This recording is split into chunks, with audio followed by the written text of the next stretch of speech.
Well, are you ready for it? Hockey is back. Tonight, our Vegas Golden Knights begin their quest to repeat as Western Conference champs, and this time, bring home the Stanley Cup, right? Tonight is our first preseason game of the year, and then on October 4th, our boys are going to open the regular season right here in Vegas against the Philadelphia Flyers. So, while Mark Fleury and all the other boys are stretching and getting ready for the season, I thought you and I should take a little time this morning to prep our vocal cords and get ready for the season as well, okay? So on the count of three, we're all going to chant, "Go Knights, go," 3 times. You ready? You with me? All right. 1, 2, 3. Go Knights, go! Go Knights, go! Go Knights, go! It's crazy, isn't it? 2 years ago, there were no fans. There were no jerseys. There was no team, right? There was just a rumor. There's going to be hockey in the desert.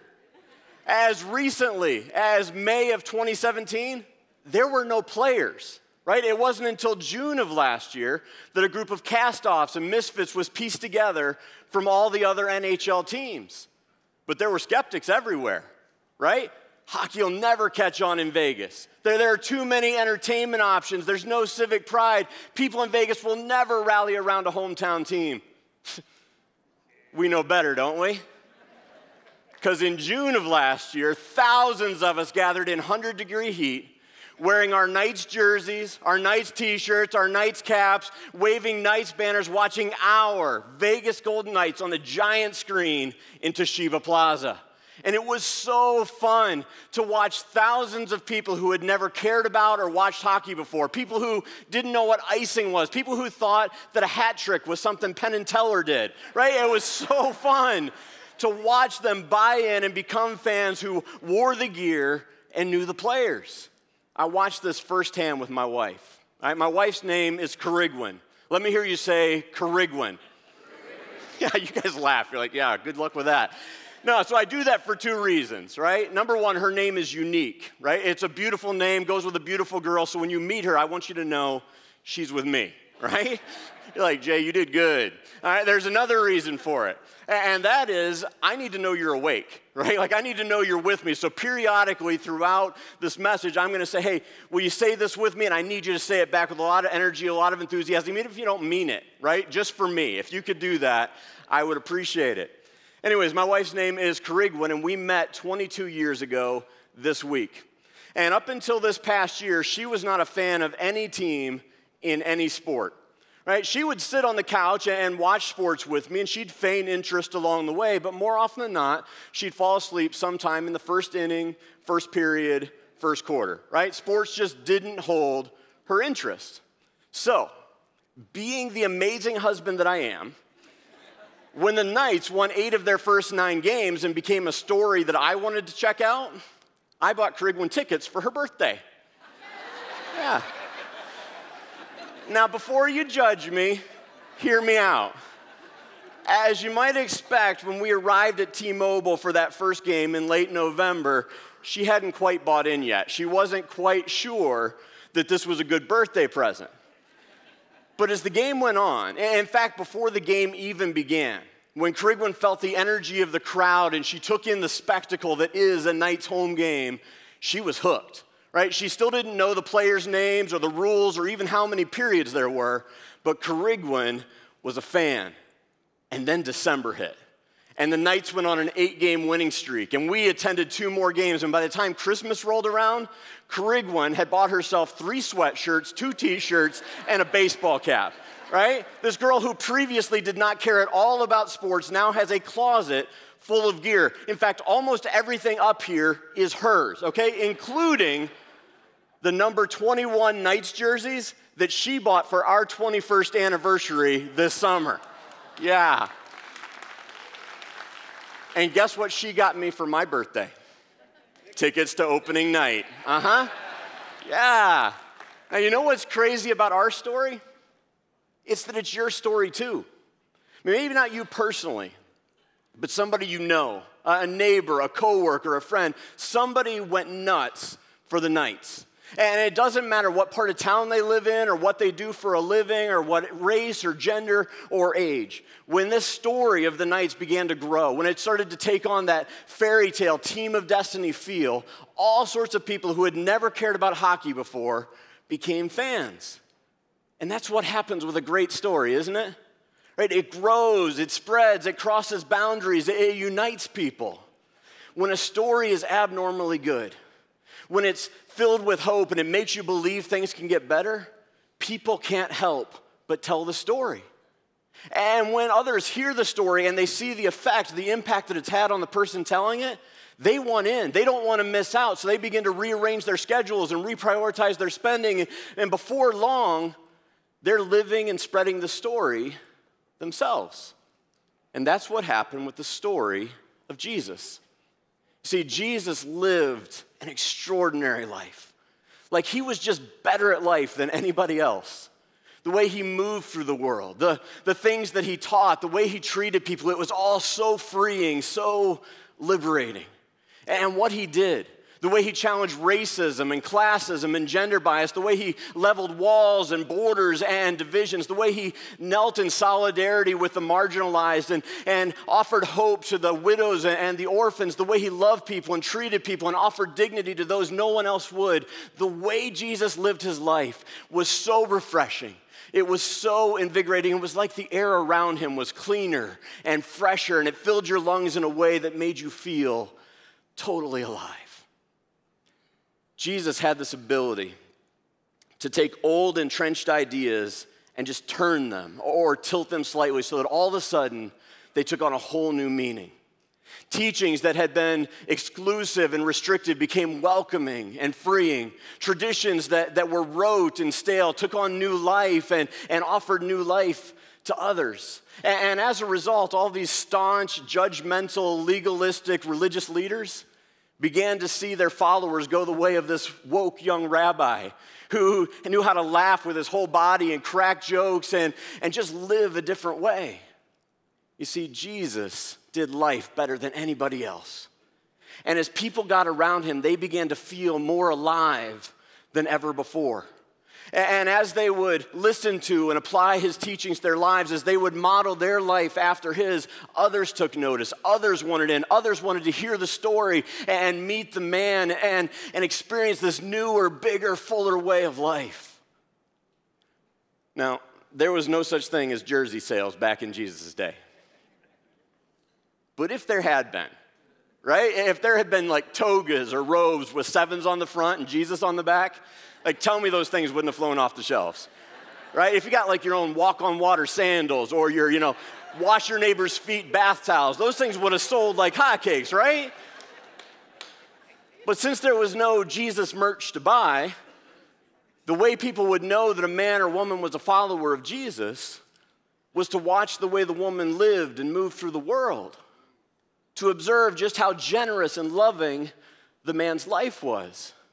You see, being part of Jesus' team, being one of his followers, was all about walking in rhythm with him, doing what he would do, embracing who he would embrace, loving who he would love. It was all about being a breath of fresh air, a source of joy, a catalyst for good. You see, it's always been the case. Joining Jesus from the very beginning has always, in fact, let me hear you say always. Joining Jesus has always been about bringing life to everyone, everywhere, every day. And that's why the religion that bears his name grew and spread so rapidly. You see, before this movement was known as Christianity, people who joined Jesus were simply known as people of the way. There was a distinctive way they interacted with their neighbors, a distinctive way they treated the diseased and disenfranchised, a distinctive way they included and embraced those of different races, ethnicities, and religions.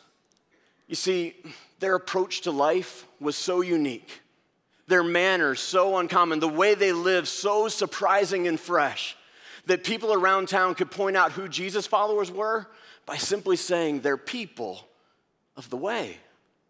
You see, rather than saying, well, Jay, He's that middle-aged white dude with the gray hair and the big nose who always makes us cheer, go Knights, go. He'd be like, well, you know Manuela. She's a woman of the way. You know Cecil. He always lives that Jesus way. Well, you know Rosie. She lives that surprising, refreshing way that always leaves us shaking our heads.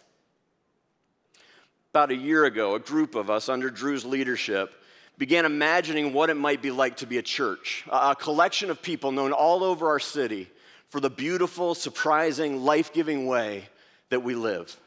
What if every child, every student, every adult began to live and look a little more like Jesus? How contagious, how irresistible, how attractive and appealing would that be? So we began asking ourselves, how can we help our church family follow Jesus to more life than ever before? How can we help people take regular, intentional steps into the ways and rhythms of Jesus? And what we came up with is by no means all-encompassing, is by no means perfect, but it's a start. We call it For Life.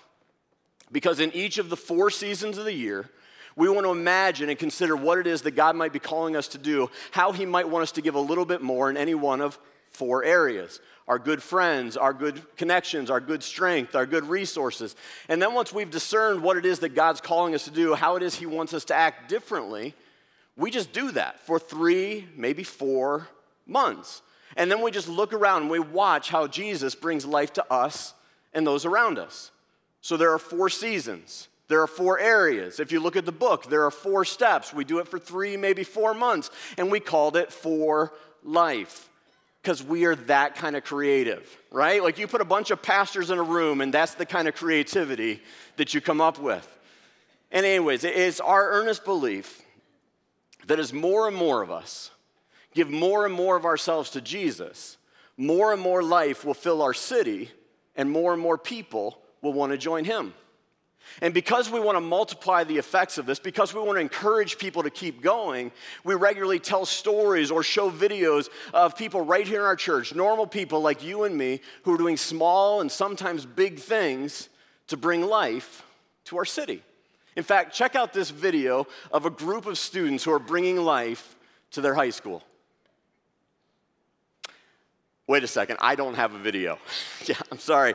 You know, about a month ago, I was having lunch with our video storyteller, Daniel, and I was giving him all these great ideas for all sorts of new ways that we could tell stories about For Life. And knowing that I'd be teaching this weekend, I was like, dude, how about if you make a video on my topic of us trusting Jesus with our resources and our strength? And I mean, I laid the whole thing out for him, right? I might as well have storyboarded it for him. And as I was painting the picture, he's nodding and smiling. He even said, oh, and we could put music behind it right there. It would be so powerful. So I was getting excited, right? I couldn't wait for this moment in the message when I directed your attention to the screen and we all watched this amazing video that told stories of life-changing, caused tears to come to our eyes and joy to overflow out of our hearts and us to be challenged to go into the streets and make a difference. And then Daniel burst my bubble. He broke my little heart. Yeah, he told me exactly where I fall on his priority list. He said, Jay, you know Drew's coming back next week. And a couple weeks after that, it's the handoff from Kevin to Drew. And you know all that's going to require video. And you know that you're not my boss, right? You know your name's not Kevin or Drew. So no suit for you, no video for Jay. Now, as hurtful and uncalled for as that conversation was, I realized 2 things in that moment. Number 1, I was going to have a microphone today and the opportunity to get back at Daniel. Now, I'm not going to take it, but that did pop into my mind at the time. The second thing I realized in that moment, and maybe this is the more pastoral, more spiritual thing I realized, is that us telling stories, us showing videos of life change, all that really is a modern-day version of what the biblical storytellers were doing. You see, when Matthew, Mark, Luke, John, they wrote out the stories of Jesus' life, when Peter, Paul, and James wrote letters to their friends that became stories and books of the Bible, all they were doing was inviting people to join Jesus or encouraging those who already had by telling stories of life change. They'd say, here's what happens when people begin to follow Jesus, when they begin to live his way. Here's what happens when people give a little more. life breaks out, and communities are changed. So since I don't have a video to show, thank you, Daniel, why don't we all still turn our attention to the screens and let's read a story together from the Bible. Let's read a story that the Apostle Paul told to help his friends understand what happens whenever we trust Jesus with a little bit of our strength and a little bit of our resources. 2 Corinthians chapter 8, verse 1 says this, "And now, brothers, we want you to know about the grace that God has given the Macedonian churches. Out of the most severe trial, their overflowing joy and their extreme poverty welled up in rich generosity. For I testify that they gave as much as they were able, and even beyond their ability." Now, here's the backstory. Here's what's been going on that leads up to this story. Like I said, this story of Jesus was so refreshing. It was so new. It was so exciting that it began to spread and grow, and it began to encircle the earth. If we had time this morning to look at the book of Acts, we would be able to watch and see how the story of Jesus crossed all sorts of geographic and political and cultural and ethnic boundaries. We would be able to read stories about people joining Jesus and finding life in cities like Antioch and regions like Cyprus and Macedonia and Philippi. We would be able to hear about people of the way bringing life to cities like Athens and Berea and Corinth. We would watch as this movement began to grow and spread and expand across thousands upon thousands of miles by simply offering people a better way to live. You see, that's the dominant story. That's the central motif of the book of Acts. But alongside it is this other storyline. You see, while people all over the globe are joining Jesus and experiencing life, back in Jerusalem, where this whole thing got started, the believers are experiencing something very different. You see, this surprising, fresh, new way of life that Jesus introduced, well, it was so countercultural, it was so different that it upset the political and religious balance of the city. The people in charge didn't like this. The people in power weren't happy, so they began to persecute people of the way. They threw them in jail. They fired them from their jobs. They took away their civil liberties. They turned their families against them and caused them to ostracize them. And if all of that wasn't bad enough, Rome kept raising taxes and raising taxes and raising taxes, and at the same time, a severe famine hit the land. So on top of all of the emotional and mental and relational stress that the believers were experiencing, they now had this added factor of trying to figure out how to keep a roof over their heads and put food on the table. So this guy named Paul gets an idea.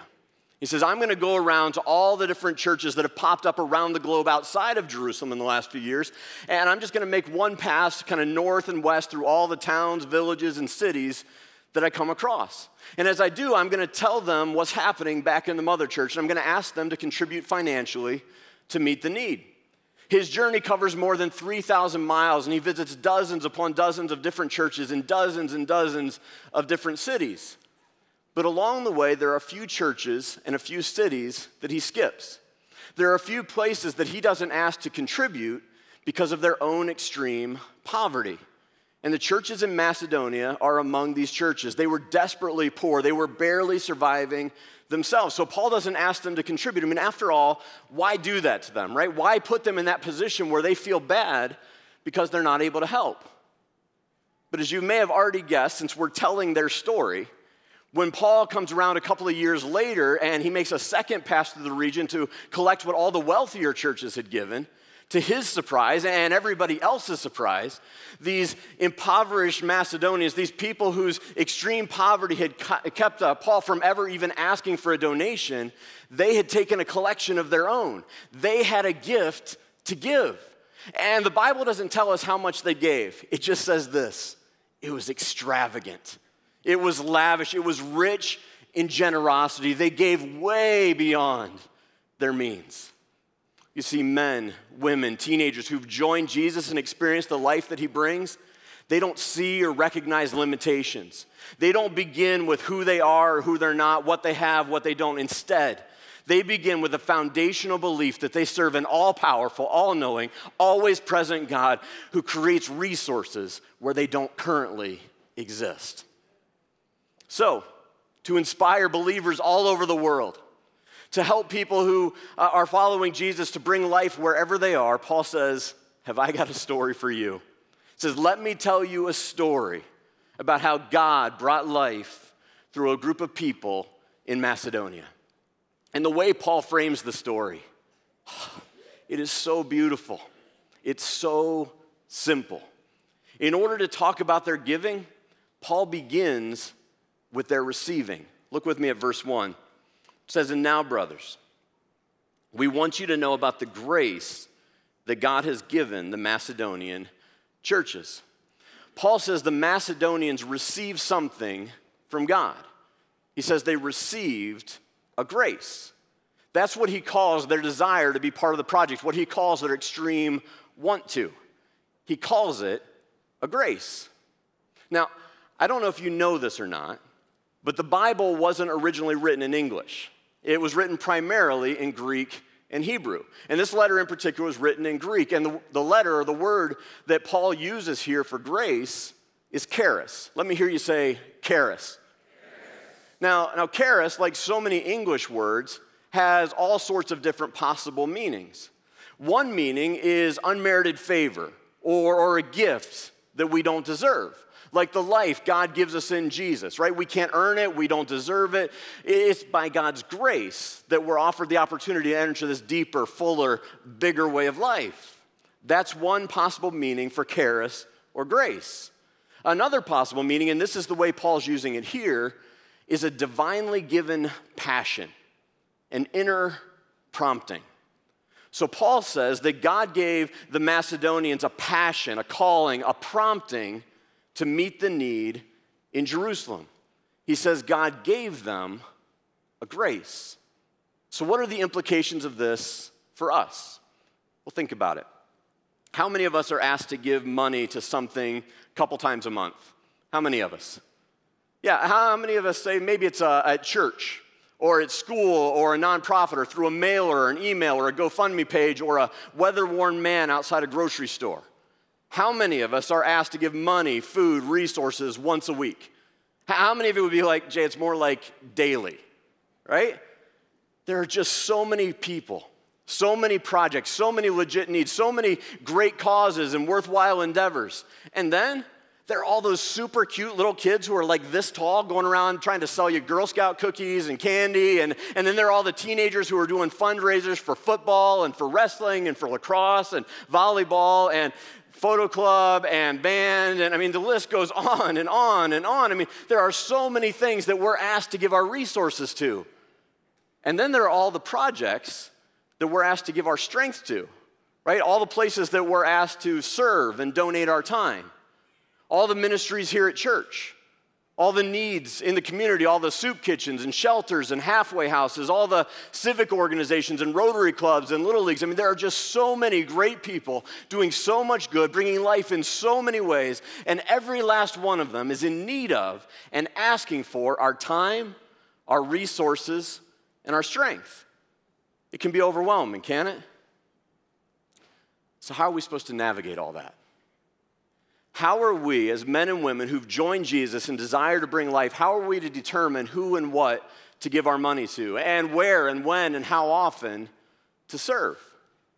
Are we supposed to take everything that we own and sell it and give all our money to the poor and become poor ourselves?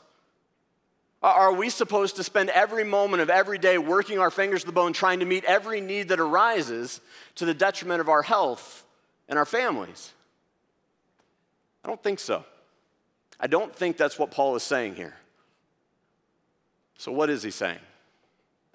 Well, if you ask me, it's something beautiful and free. See, Paul says that God gave the Macedonians a grace. He gave them a prompting, a desire to meet the need in Jerusalem. He says that God gave them a grace for this specific project, this specific need, at this specific time. In other words, sometimes God will give us a grace. Sometimes he'll give us a prompting, a desire, a sense that we're supposed to be part of some project, some need, some cause. And then there'll be other times we'll be presented with another opportunity, another need. But regardless of how valid and worthwhile it is, we won't have that same desire, that same sense, that same grace. You see, there are graces and passions that I've been given, And there are graces and passions that you've been given, and there are graces and passions that she's been given, and there are graces and passions that he's been given, and sometimes all of those graces and passions will align, and other times they won't.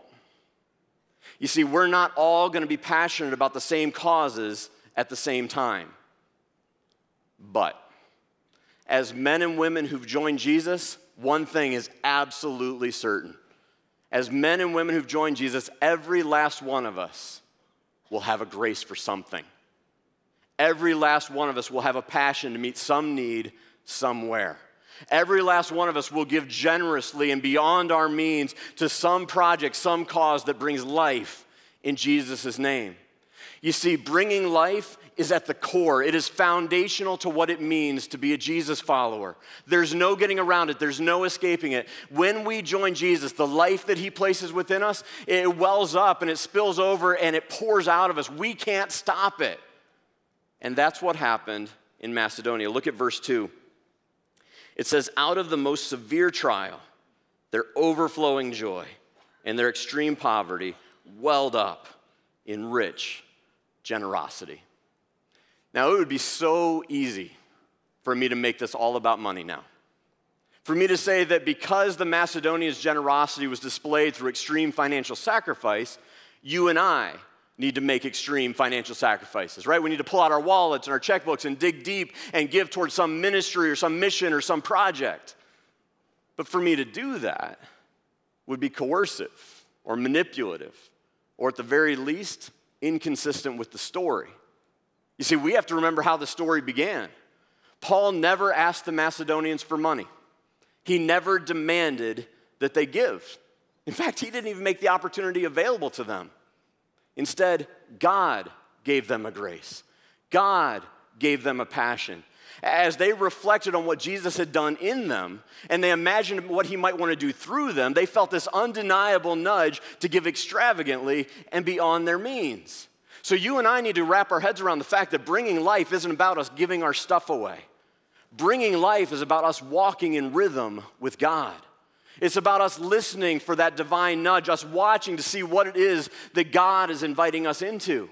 You see, bringing life is what you and I do in response to what God has already done. It is our way of showing our immense gratitude to Jesus by using our gifts, our abilities, our skills, our talents. It's us using our words, our actions, our influence, our good resources, and our good strength to make the world a better place. And when we do that, when we respond to the life that Jesus has poured into us by pouring our life out for others, God does something amazing in return. Look at verse 3. It says, "For I testify that they gave as much as they were able and even beyond their ability." Oh, that last phrase is awesome. You guys are going to love this. That last phrase where he says they gave as much as they were able and even beyond their ability. Remember how I said the Bible was not originally written in English, but rather Greek and Hebrew? Well, in Greek, that last phrase is just two words, huper, dunamis, okay? Huper means over, above, beyond. It's where we get our words hyper and super. And dunamis means power or ability. It's where we get our word dynamite. So huper, dunamis, super dynamite. Say it with me, super dynamite. All right, so check this out, right? Paul says that the Macedonians, by leaning into the grace that God gave them, by giving of their good resources, they lived super dynamite lives. He says as they brought life to others, their lives exploded with more life than ever before. And that's what we all want, right? We all want super dynamite lives. We all want lives that explode with hope and joy and possibility. And according to this passage, the way we get that, the way our lives well up into more life than ever before, the way our lives explode with possibility, is for us to give more and more and more to the people and the causes and the organizations that God gives us a grace for. So there's only one question that remains. And it's a question that we're asking in all of our children and student environments this weekend as well. So parents, get ready, because your kids are going to come home with a little white refrigerator magnet that looks like this. And it's got space for you to answer the question I'm about to ask. All right, so here it is. Here's the question. What is God giving you a grace for? How is God calling your family to bring life this fall? What good strength, what good resource is God telling you to give away in this next season? Now, some of you came in here this morning already having kind of an idea of what that thing might be. God's been working you over for a little while.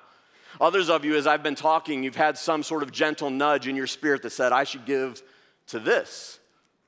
But it's also entirely possible that you're sitting here and you have absolutely no clue what that thing or cause or person might be. Right? You want to follow Jesus to more life than ever before. You've got some resources you'd willingly give away. You have some time you would invest in the right project if it came along, but you have no clarity about the specifics. If that's you, we have a great resource to help you identify what grace God is giving you.